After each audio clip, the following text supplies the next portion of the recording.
vaccine shortage. No. I remember. Yeah, I have views of all of that because they mentioned the economy. I would want to probably set it up. So the debt exchange program, the financial haircuts, yes, the rating downgrades into a junk. To be frank, all of us, including myself, we all agree that we are not in normal times. And we have also mentioned that it is not because of the happenings of this particular government or the actions. We have mentioned it several times.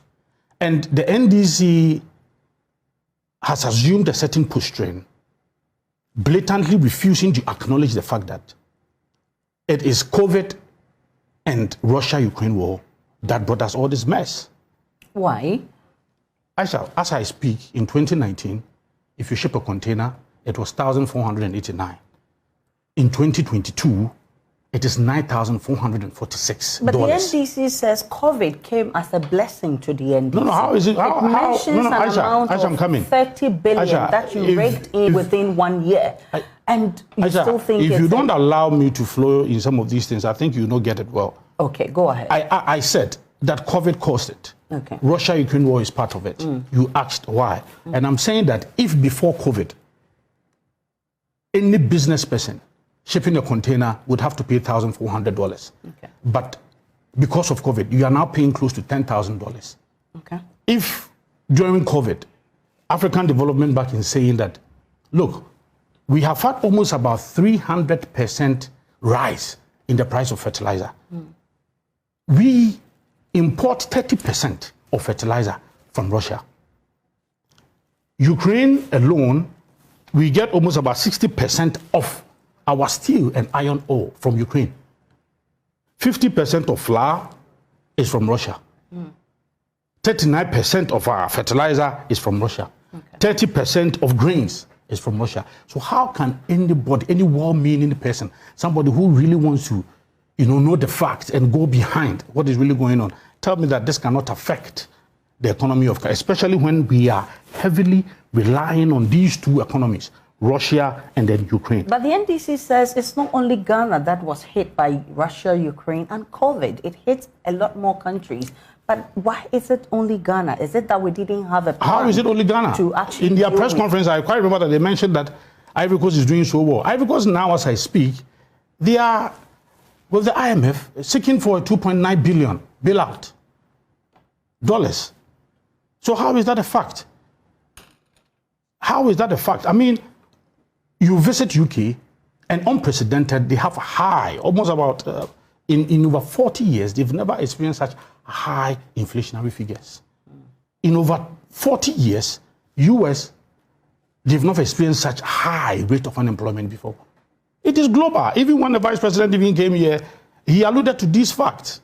It is not only Ghana. Are you now blaming unemployment on COVID and Ukraine? Well, it is part of it. But you see, we manage it very well. Before, under NDC, unemployment rate was close to about 13%. We brought it down to 9%. That is why I was saying that we had managed even the economy far better. Look, I was giving some figures that even at grade 2013 to 2016, they managed an average growth of 2.8%. 2017 to 2020, we managed an average growth of 5.8%. Industry was booming. From 2017 to 2020, we had an average growth of 10.8%. You compare that to a paltry 3.3% of the NDC. Actually, you go to service sector, whilst we were managing or we were doing 7.3%, they were doing 5.2%. City depreciation, yes, we've suffered, some fall. I would agree. But then we've managed it 2013 to 2016. The NDC performed poorly, 18%. 2017 to 2021, we had 6.8%.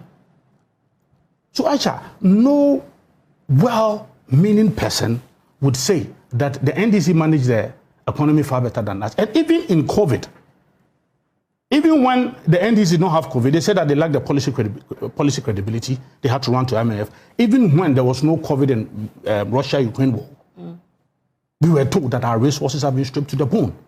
Even when we did not have Russia-Ukraine war, we were told that industry players who were complaining of the hardship as a result of doing so are not smart enough. They are laying off workers. We did not have dumso. We were told that if you want to enjoy stable electricity, be prepared to pay more. At least I'm happy that I have been coming to these studios quite a lot. And in COVID and Russia-Ukraine war, we still have lights on. We've suffered some 4 or 5 years of dumso under the NDC era.